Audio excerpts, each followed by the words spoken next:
So I've just seen some shit on a Bullet Scotty whatever, which I rarely watch. He subs to me, so I look at his shit here and there. I didn't even know people were saying CK was a informant or whatever. I don't have an opinion on this. I don't know CK. I don't really watch his shit.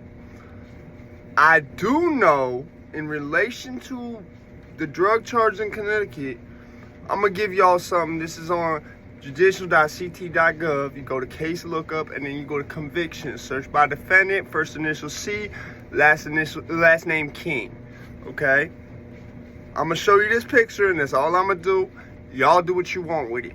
Be easy.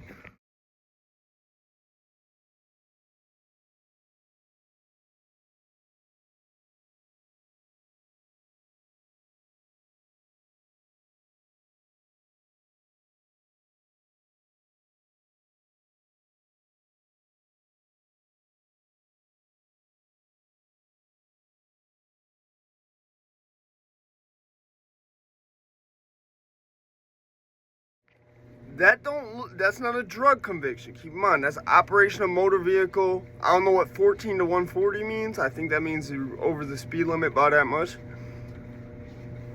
Okay, let's be clear. It would be real easy if the state troopers picked you up and you was whatever. I'm not saying that he is. Keep in mind, I'm not siding with Corey King's a snitch. I'm not doing that right now. I don't know enough about him or any of that shit to go ahead and do that. But I'm just saying, in this situation, if they pulled you over because you was riding reckless, you was riding dirty, it'd be real easy to make the riding dirty shit go away if you just kept the riding reckless shit. Be easy.